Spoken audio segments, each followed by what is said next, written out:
Bismillahirrahmanirrahim. Alhamdulillahi Rabbil Alamin. Wassalatu wassalamu ala ashrafil anbiya'i wal mursalin. Nabiyina Muhammadin wa ala alihi wa sahbihi ajma'in. Assalamualaikum warahmatullahi wabarakatuh. So ngayon dito pa rin tayo sa imamah. So yung karapat dapat na mag-imam, yung pinakamainam sa pagbasa. Pinakamaraming nakabisado at maalam sa fiqhus salah. Napapaloob yun sa isang kategory lang. Kung sa dalawang pagpipilian o mahigit pa, pare-pareho sila rito, pipiliin yung pinakamaalam sa sunnah o mas maalam sa sunnah. Kung pare-pareho silang maalam sa sunnah at sa pagbasa, pipiliin yung naunang maghijrah. At kung pare-pareho sila doon sa tatlo na nabanggit, pipiliin kung sino ang naunang nagmuslim. Kung pare-pareho pa rin sila, pipiliin ang pinakamatanda. At kung pare-pareho sila, magkakaroon ng palabunutan. Gayun din, ang may-ari ng bahay ay mas karapat-dapat na mag-imam sa kanyang bahay. At gayun din ang sultan sa kanyang pinamumunuan. Ang mga bawal na mag-imam, ang mga pinagbabawal na mag-imam, ang babae ay pinagbabawal sa kanya na mag-imam sa lalaki. Pero dagdag natin dito, kung puro sila babae, pwedeng mag-imam ang babae. Okay? Pwedeng maging imam ng babae, ng mga babae ang isang babae rin. Okay? So katulad sa kung paanong may imam ang mga lalaki at mga babae na jamaah, maaring ang grupo ng mga babae ay mayroong babae rin na imam. At sinasabi, maaring siya ay nakatayo sa harap katulad ng pag-iimam ng lalaki, harap ng mga babae kung puro sila babae. O maaari rin namang siya ay nasa gitna ng kababaihan. Okay? So maaaring mag-imam ang babae sa mga katulad niyang babae. Katulad yung mga nabanggit dito, yung ummi, yung pangatlo na bawal mag-imam, so pwede siyang mag-imam kung pare-pareho silang ummi. Pare-pareho silang hindi marunong mag-recite ng Fatiha, pare-pareho silang bago pa lang sa Islam, halimbawa, pwede. Pero kung merong mas marunong sa kanya, hindi pwedeng magiging ma'mum yun, tapos siya yung imam. Okay? So nga, bawal mag-imam ang babae sa lalaki. Bawal mag-imam ang walang wudu o wala sa tahara. Okay? Kung alam ito ng jamaah, pigilan nilang imam na yun na mag-imam. At pilitin siya na magwudu o maggusul o kung ano man yung kailangan niyang gawin. Okay? Ngayon kung hindi nila alam, nalaman nila o hindi talaga nila nalaman, kasi never talaga nila nalaman o kaya nalaman nila pagkatapos ng sala, walang epekto sa sala nila ang pagiging muhdith ng imam. Na walang wudu ang imam, walang epekto sa sala nila, tanggap ang sala nila, inshallah. Pero kung alam nila, yun ay kailangan nilang ipilit sa imam. Kailangan niya magwudu muna at magkamit ng tahara bago magsala. Yung pangatlo, imamul ummi, ang pag-iimam nung hindi marunong mag-recite ng Fatiha. Pang-apat, ang pag-iimam ng makasalanan at mubtadi, yung makasalanan, yung hayagan na nagbibisyo, uminom ng alak, naninigarilyo, nagsasyabu, bading, hindi pwedeng mag-iimam yung ganon. Ay lalo naman yung mga gumagawa ng bid'ah. Mga Shia, Sufi, na ang kanilang mga paniniwala ay umaabot na sa kufur, hindi sila pwede mag-imam. Pero kung mga bid'ah na halimbawa, simple lang na bid'ah, maaring mapaumanhinan, pero mas mainam na kuning imam ang matuwid ng akida. Okay? At panglima, yung hindi kayang magruku o magsujud, tumayo, umupo at iba pang mga gawain sa sala, yun nga dahil mahihirapan ang mga tao na sumunod sa kanya. Mahirapan ang mga tao na sumunod sa kanya. So ngayon inshallah, matukrahu imamatuhu, ang tao na tukrah, kinamumuhian ang kanyang pag-iimam. So dito nga sa makruh, maaring sahih ang kanyang pag-iimam, tanggap ang kanyang pagiging imam, pero may Hindi naman necessarily kasalanan agad. Merong kakulangan sa pagkakasunod sa sunnah. Okay? Meron ditong tinukoy na tatlong uri ng tao na makruh na sila ay mag-imam. Una, ang lahan, yung hindi siya nakakapag-recite ng maayos. Pangalawa, man amma qauman wa hum lahu karihun. So sino man ang mag-iimam na kinamumuhian nito ng mga tao. So kung ayaw ng mga tao sa kanya, huwag niyong pilitin na siya ay mag-imam. Okay? Kaya kung ayaw niyo sa akin, sabihin niyo para maghanap tayo ibang imam, inshallah. Kaya hindi yung maggagawa kayo ng sarili niyong jamaa o kung ano-ano pa. Yung katulad doon nangyayari dun sa mga nakukwento kong mga masjid, naghihiwalay yung masjid, isang masjid nagiging dalawa, yung dalawa magiging tatlo, hanggang kada kanto may masjid na. So, hindi ganun. Kung ayaw nila ng imam, magkaisa sila na magtalaga ng imam na nagugustuhan nila, inshallah. Pero minsan problema rin yung tao . Yung tao ang problema, hindi yung imam. At pangatlo, man yukfi ba'dal huruf, na parang ganito rin siya sa lahan, pero itong yukfi, kumbaga, hindi niya kayang i-pronounce talaga yung ilang mga huruf na maaring may kinalaman to sa pagiging ummi o yung bawal talaga mag-imam, pero ito medyo mild at matatalakay pa natin ng mas malalim ito inshallah. So yung una, al-lahan, yung lahan, wa huwa kathirul lahan wal khata' fil qira'ah. Ito yung tao na marami siyang pagkakamali sa pagbasa. Wa hada fi ghairil Fatiha. At ito yung pagkakamali niya sa pag-pronounce sa iba pang sura liban pa sa Fatiha. Kasi kung siya, mali-mali yung pronunciation niya ng Fatiha, hindi makruh. Haram. Haram siya na mag-imam. Di ba nandun sa man tuhram imamatuhu, yung imamatul ummi, yung ummi, ang pangunahing kahulugan nito yung hindi makapag-recite ng maayos ng suratul Fatiha, lalong-lalo na. Okay, so maayos niyang nare-recite ang Fatiha, pero ibang sura hindi. So yun siya. Tawag sa kanya, hindi naman siya ummi, siya ay lahan, siya yung, kumbaga hindi nakakapag-recite ng maayos. Dahil nga, ammal lahnu fil fatihati bima yuhil al ma'na fala tasuh ma'ahus salah. Yung tao na mali-mali ang kanyang pronunciation sa Fatiha, hindi dapat nagsasala kasama siya. Haram nga kabilang siya doon sa mga haram na mag-imam. Wadhalika liqaulin Nabi sallallahu alaihi wasallam, ya ummul qauma aqra'uhum. Ang mag-iimam sa mga tao ang pinaka mainam sa kanila na mag-recite ng Quran. So yung lahin na ito, so yung maaring ito ay hindi naman sa diferensya niya sa pagsasalita. Maaring hindi pulido yung kanyang pagkakabisado. Intindihan nyo, kabisado lang siya ng kabisado. Sabi mo, may iba, pinagmamalaki pa, dami daw na kabisado, pero pag pinag-recite mo, sablay-sablay na.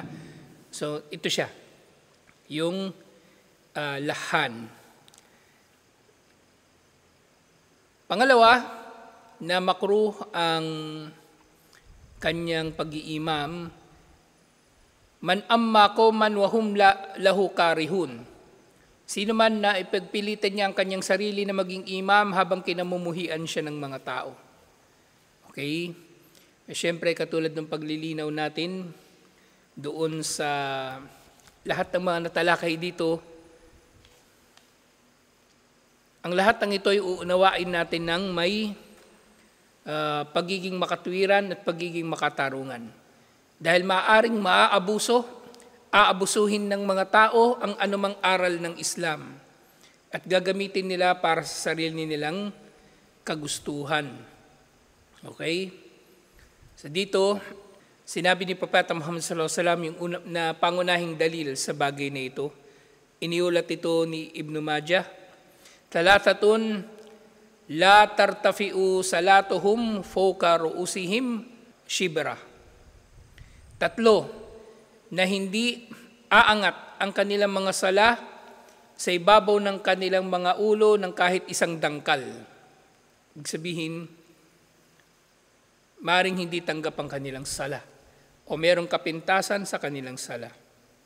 Kabilang sa kanila, hindi ko alam eksakto ano yung kabuuan ng hadith na ito, ano yung tinukoy na 3.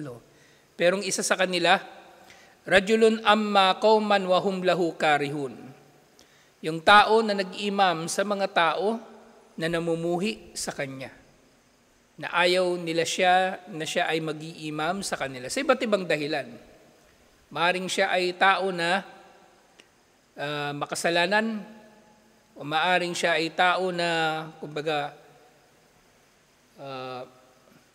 masyadong mabilis magsala, maaring maging dahilan yun eh.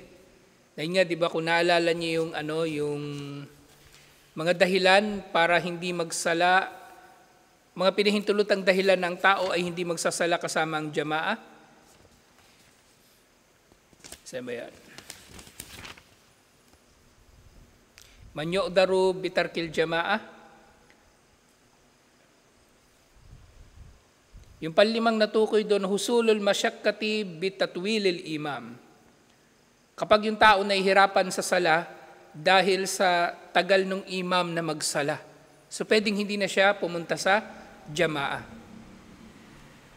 At maaaring dahilan ito ng kumbaga pagkamuhi rin ng tao sa kanya. Ngayon mamaya na natin talakayin yung mga personal na dahilan. Ito usapin ito sa fiqh. Merong tao, parang naging case study, kumbaga, na actually bihira naman ito mangyari, pero magandang matalakay ito. Meron daw isang tao, nagsasala siya sa bahay, hindi siya pupunta sa masjid. Hindi siya pupunta sa masjid. Ang dahilan niya, ang haba daw magsala ng imam at nahihirapan siya na nakatayo. Nahirapan siya na nakatayo. So sa bahay na lang siya nagsasala. So kung kukunin natin yung dalil, yung tungkol nga nung pinagalitan ni pinagalitan ni Propeta Muhammad sallallahu alaihi wasallam si Mu'adh bin Jabal na dahil sa haba niya magsala ay hindi na nagsala sa masjid yung isang tao. So maaaring dalil yun. So ibig sabihin, merong precedence o merong dahilan upang magkaroon ng kaso dun sa tao na yon. Kumbaga, valid yung kanyang reason, inshallah. Ngayon, unang titingnan natin dun sa tao na yon, di ba sabi niya, hindi siya nagsasala sa masjid sa jamaa kasi nahihirapan siyang manatiling nakatayo sa haba ng sala ng imam o sa binabasa ng imam. Ngayon, ang tinutukoy niyang pagtayo, doon siya nagkakaproblema. Ano ba ang hatol sa qiyam? Sa sala. Rukun. Anong hatol sa pagsasala sa jamaa? Wajib lang. Mas mababa sa rukun. So technically, yung tao na yun, meron nga siyang valid na dahilan. Na magiging mas mainam sa kanya na magsala sa bahay ng nakatayo, kaysa naman magsala siya sa masjid nang nakaupo dahil hindi na niya kinaya yung pagtayo ng matagal. Okay, kaya nga sa isa pang hadith yung sinabi ni Propeta Muhammad sallallahu alaihi wasallam na huwag ninyong masyadong pahabain ang sala. Huwag ninyong masyadong pahabain ang sala na gawin itong katamtaman.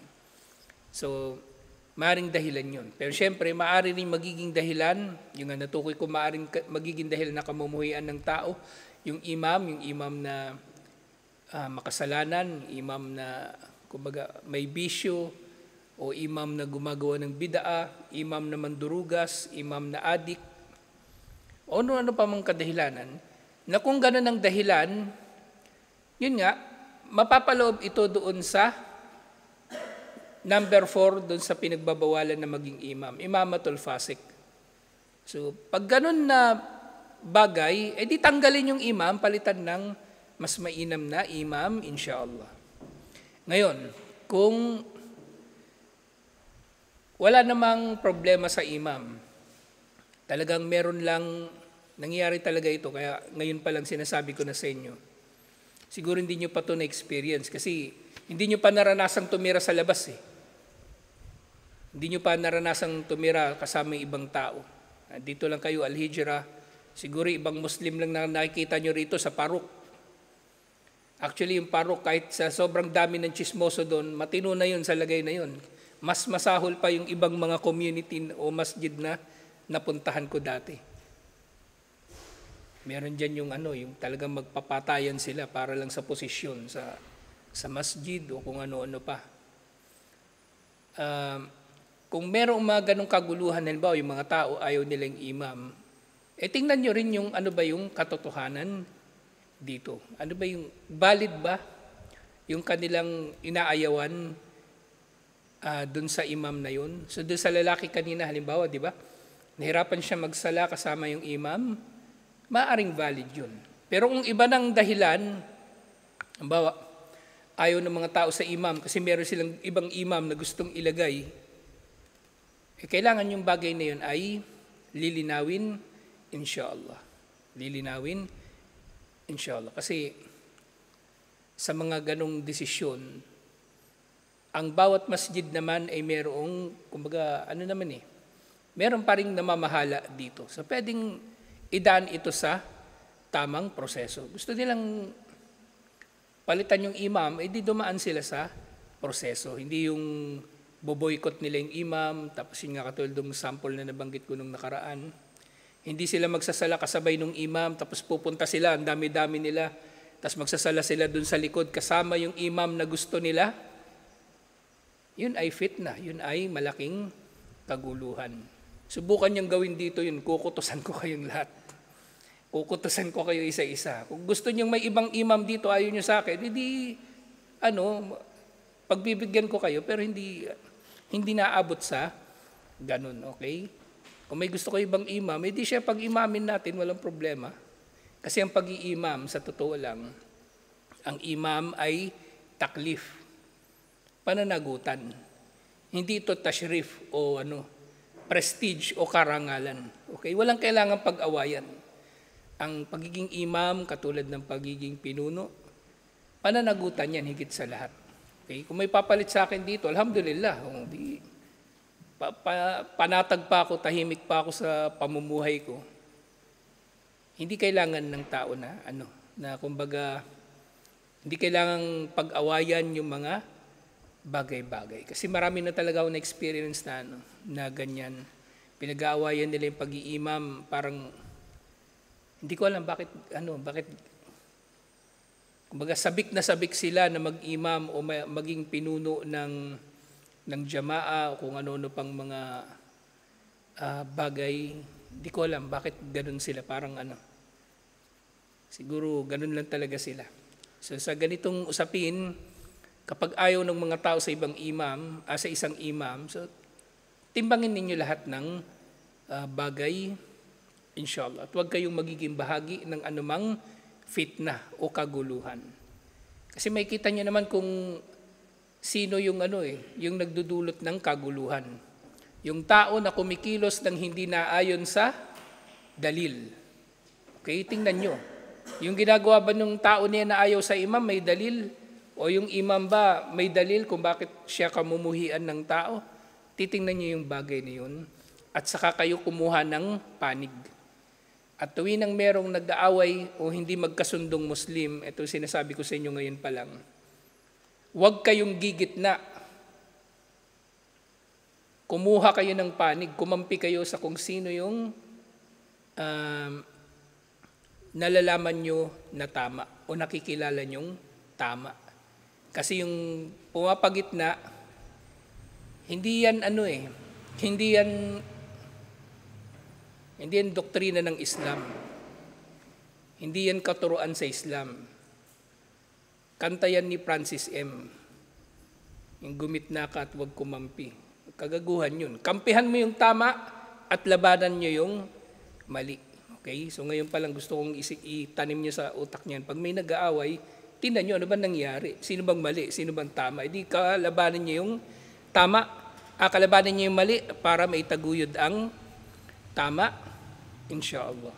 Kasi yung gumigitna, kumbaga pagitna, ang tawag dyan, piping demonyo. Kasi hindi kayo nagpapanatili ng kapanatagan. Kayo ay tahimik na panggatong sa kaguluhan. Kasi wala kayong ginagawa. Inahayaan nyo lang yung mga tao na nagkakagulo. Kung dumami kayo na naninindigan sa tama, di tapos ang kaguluhan, tapos ang fitna, tapos yung mga usapin na katulad nito yung pinagkakaisahan yung imam o iba pang katulad nito. Pangatlo, manyokfi ba'dal huruf. So dito pala sa number 3, mailalagay yung mga speech defects, okay? So yung 'di ba nabanggit natin kahapon yung bawal mag-imam yung mga hindi niya kaya na maitaguyod yung mga rukun. So yung imam na hindi kayang tumayo, mas mainam na mag-imam yung kayang tumayo o kayang magsujud.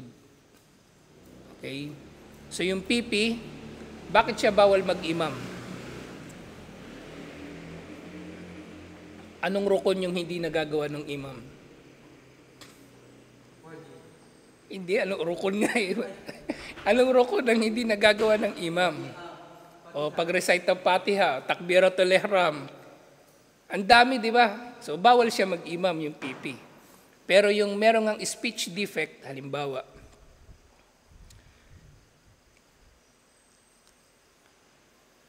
hindi kasama dito yung ngongo kasi ngongo haram talaga mag-imam Ang dito ay may speech defect. Halimbawa, merong mga tao na may tinatawag na yung sibilance, yung masyado silang maraming S, parang ganun yung tunog. Kahit letter T, po-pronounce sila parang may S. Ganun. Na yun na nare-repair. Hindi nare-repair na nakukuha sa therapy, sa speech therapy. Yung ganun. So, yun nga, manyukfi ba'dal huruf, so hindi niya napapronounce na maayos yung ilang mga letra. Wala, yufsi, hindi niya napapronounce ng malinaw. Okay? Actually, kahit ako sinasabi ko na sa inyo dati pa, hirap ako dun sa sa ha. Manipis ako mag-pronounce ng ha. Alhamdulillah, nahirapan ako mag-pronounce ng ha. Natagalan ako bago ko ma-practice pero hanggang ngayon hindi ako masaya sa pronunciation ko ng ha. Pero talaga ako ng tao din na yung hirap talaga sila. Minsan meron ding tao hirap mag-pronounce ng R. Umar bin al-Khattab wadiyallahu anhu yung ra niya wadiyallahu anhu. So may taong ganun, okay? May taong ganun. So hindi man haram nga, kasi makruh siya na mag-imam. Kung wala talagang iba, iti siya, inshallah. Makadaman yukarriru ba'dal huruf. So merong iba na nauulit-ulit sa pag-pronounce niya yung ilang mga letra. Yung minsan nangyayari yan doon sa stuttering, yung pagkautal. Minsan pag utal yung tao, nadodoble niya yung mga letters. Yung kalfa-fa, alladhi yukarrirul fa. Yung alfa-fa, sa Arabic ito yung tao na nadodoble niya yung pronunciation ng fa. At gayon din yung tamtam, alladhi yukarrirut ta wagayraha. Yung tamtam, nadodoble niya yung pag-pronounce ng ta. Wadhalika min ajli ziyadatil harf fil qira'ah. Na syempre kung yung utal-utal na ganito na nadodoble yung mga letra sa sala, sa pag-recite niya ng Quran, so magkakaroon nga ng kiraha o ng pagiging makruh sa kanyang pag-iimam. Pero ngayon marami sa mga ito, kung hindi naman siya pipi o hindi naman siya ngongo, kung hindi naman talaga physical na speech defect, wala namang problema sa kanyang dila, kailangan lang niya talagang ma-practice. So pwede siyang mag-practice, inshallah. At merong remedyo. Inshallah. At actually, yun dun pala sa pagiging pipi. May kinalaman pala ito sa pandinig. Ang marami sa mga pipi, bingi din. Kaya sila hindi natutong nagsalita, hindi sila natutong magsalita, kasi hindi nila naririnig yung salita.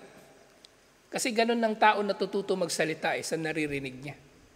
Kaya nga yung sa atin, di ba, sa tajwid. So, importante yung nakikinig ka ng Quran o na naririnig mo yung tinuturo sa iyo. Kung hindi mo yung naririnig, hindi mo maintindihan. Bawa, nag-aral ka ng Arabic, alif, ba, ta, jim, ha, kha. O, paano mo mapopronounce ng maayos yung kha kung hindi mo naman naririnig? Okay? So, yung ganun nga din, so kung yung tao bingi, so maaring nandun siya sa nandun siya pa rin sa haram na mag-imam. Kasi kung bingi, most probably hindi niya rin mapag-aaralan ng maayos kung paano i-recite ang bawat letra ng Arabic sa Quran. Alhamdulillah. So kung hindi naman kayo bingi, hindi kayo pipi, ayusin niyo yung pag-aaral niyo. Okay? Biniyaan kayo ni Allah ng maayos na katawan, gamitin niyo yan sa kabutihan, inshallah, hindi sa kalokohan lang. Okay? So, gamitin ng maayos. So, ito yung tatlo na haram, makruh. Tatlo na makruh ang kanilang pag-iimam. Yung lahan, yung mali-mali yung kanyang pagbasa, na itong problema niya dito, kakulangan niya ng pag-aaral. Okay? Yung pangalawa, yung kinamumuhian ng mga tao na imam. At yung pangatlo, yung may speech defect talaga, inshallah, maaari naman na masolusyonan. Alhamdulillah. So bukas, tatalakayin na natin yung Mawdi'ul Imam minal ma'mumin. Saan ba dapat nakapwesto ang imam kapag siya ay mag-iimam sa sala? Okay? Saan siya nakapwesto kung dalawa lang silang nagsasala? Naka-atras ba yung isang katabi niya na lalaki? Yung babae, pwede bang katabi nung nag-iimam? Pwede ba yung imam nasa mas mataas na lugar? O wala bang problema na yung ma'mum nasa mas mataas na lugar? At iba pang katulad nito na usapin? Inshallah. So tutuloy natin ito bukas. Assalamualaikum warahmatullahi wabarakatuh.